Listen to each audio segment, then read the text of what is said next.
I've never gone to university. I never took a single art class.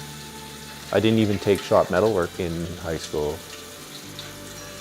One of the things that bothered me about high school was that you put your heart and soul into writing a paper, and when you were finished writing it, no one would ever read it again. Like, why did I invest all that creative energy into this thing that I really liked, and now it's just lost forever?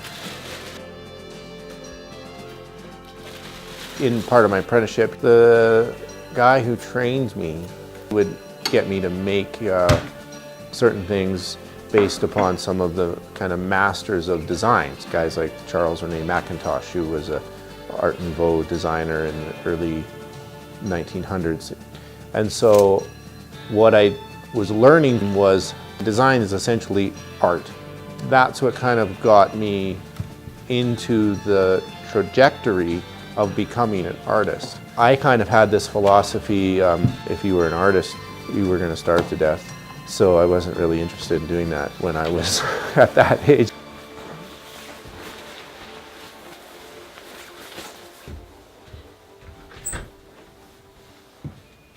I didn't know what I was going to become. What really attracted me to blacksmithing was that it was so tangible, that you put your hands on it and it was real.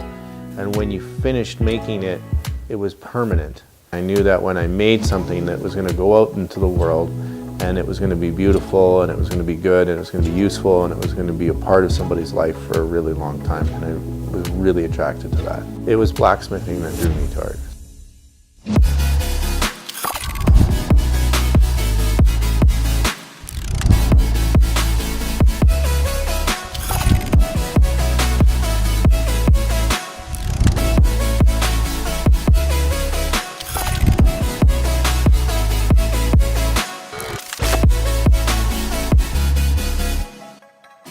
I think the bug that I caught was the thing of, okay, how can I make something that's never been made before using a technique that's 1,000 years old? That grabs my attention. And I think it grabs other people's attention too, because they're like, wow, you're really doing that.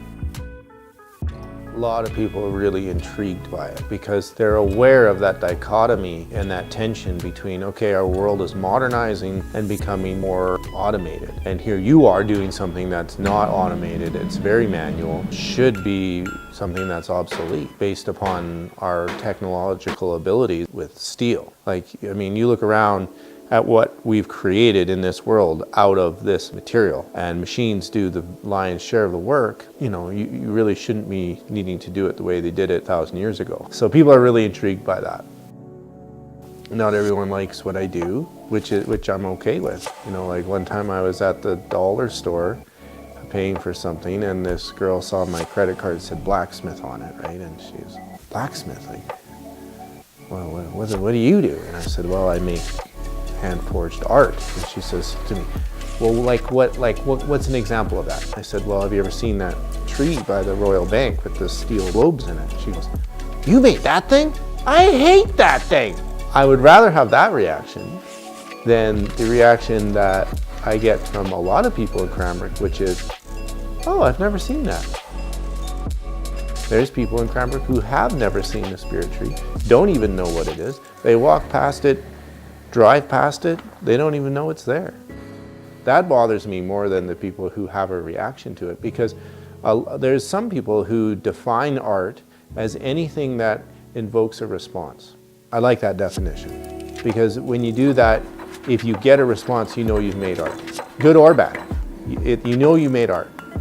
But when people just drive by it or walk by it and don't even notice it, well, that's a little harder to take. The piece that I love the most would be the canoe sculpture at the Canadian Rockies Airport. And that sculpture, it's not so much the aesthetics of it, it's the impact that it had in the community. That's what I love about it. It was a real symbol for change in this area. And that really means a lot to me.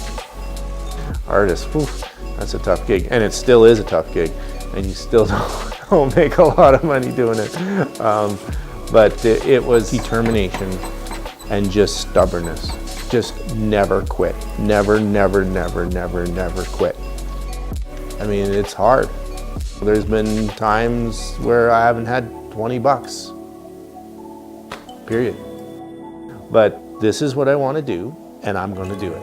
And I don't care if it kills me. It's blind, stubborn stupidity. That's it.